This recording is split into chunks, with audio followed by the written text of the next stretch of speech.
Hey there, I'm Morgan from Teachable, and today we're going to be talking about driving traffic to your website. The more qualified traffic you can drive to your website, the quicker you can grow your email list and thus your online business. Now notice I did say qualified traffic, and what I mean by that is you're sending people to your website that are going to be interested in you, in your business, and what it is that you're going to sell.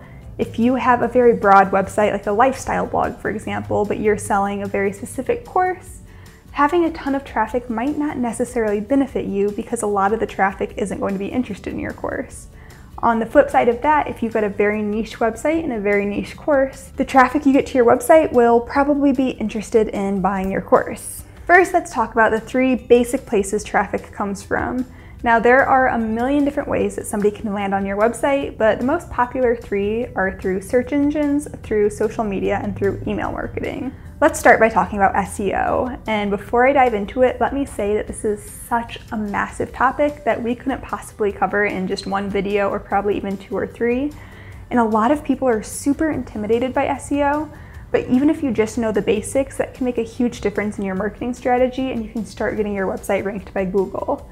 So first things first, SEO stands for Search Engine Optimization. And it basically just means you're writing your posts or the pages on your website with search engines in mind. One important aspect of SEO are keywords, and that's basically the words that encompass what your content's about. For example, if this video is a blog post, my keywords would be driving traffic or driving traffic to your website. Or maybe your blog post or the page on your website is about how to cook vegan meals. Your keyword is how to cook vegan meals. And I know it can seem kind of deceptive when people are saying keyword and it could be a phrase.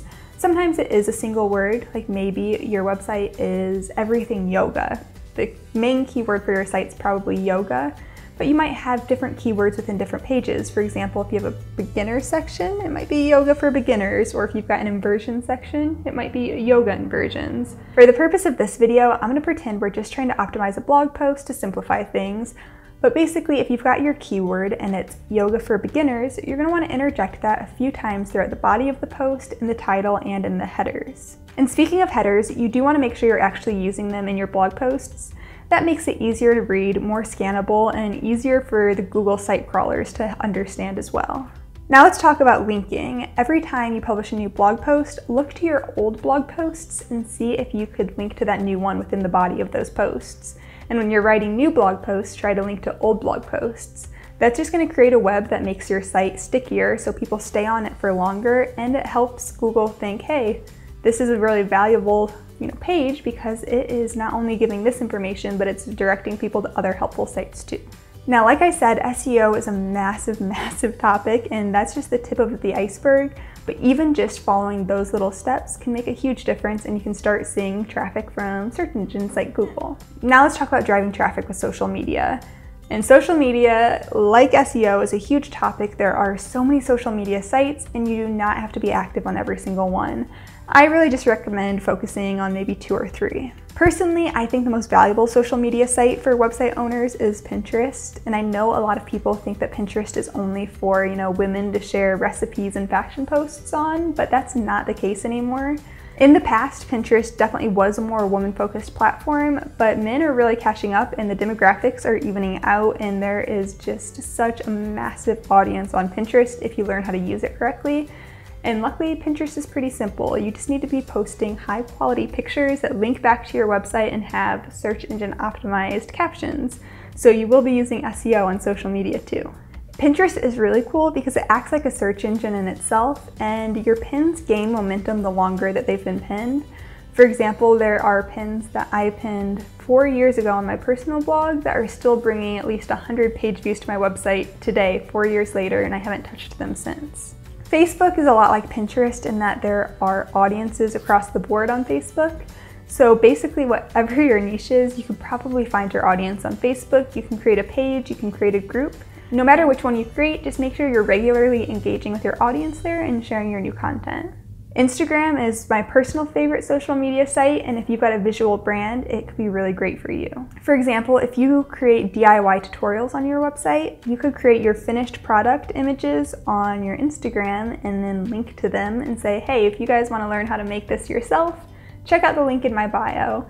And if you've got crafty people following you on Instagram, chances are they'll click through. One of the less known social media sites that I love is Quora, and I've written about that on the Teachable blog in the past. And it's basically a question and answer website that, again, has people from across all niches active on it. And like Pinterest, the effort you put into Quora today can benefit you months and months in the future.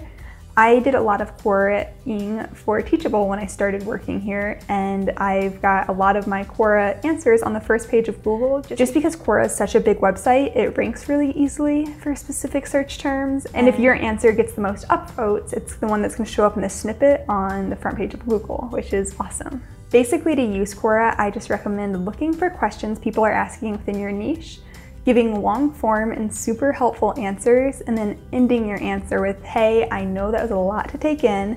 If you need any extra help, this is my website. Or better yet, if you've got a content upgrade, you can link that and say, hey, I don't want to bore you to tears giving like the play-by-play, but if you really want to go in depth, I created this free ebook you can download that's going to walk you through A to Z how to do, you know, whatever it is that they're asking. Okay, finally, let's talk about driving traffic to your website through an email list. This one's a little tricky because you do have to have an email list to do this, but whether your email list is teeny tiny or brand new, or maybe you had an email list in the past and let it get cold, this strategy could definitely work for you. You just need to simultaneously work on growing your email list and keeping it warm in conjunction with these strategies. So to grow your email list, do things like I mentioned with Quora. Create really helpful content upgrades and get them out to your audience. You could write blog posts. For example, if we're going back to the yoga, you could do a blog post about, you know, the 10 mistakes beginner yogis make, and then your content upgrade can be like a simple sun salutation flow that people can download and watch and do sun salutations. The only way they can get that content upgrade is by downloading it using their email address, and then you can add them to your marketing list. And once you've got your email list, you need to be sending them valuable content regularly, whether that's just little insider secrets where you're saying, hey guys, I just learned this awesome thing about our industry. Here's everything just for you guys. I'm not sharing this anywhere else. Or you could send them regular updates and regular links to your blog. Or you could create a newsletter. And newsletters can be tricky because nobody wants to sign up for a newsletter just to feel like they're being like marketed at. But if you can be super helpful, super kind of real with your audience, people can connect to you and that builds a lot of trust.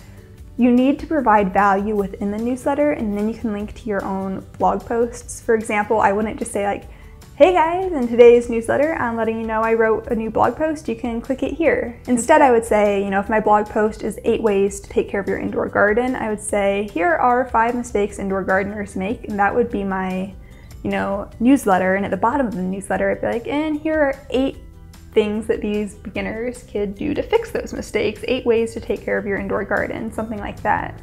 The key here is you just need to provide value. It can't just be click this link and then this link and then this link. Otherwise, people are going to stop clicking and kind of see your newsletter as spam.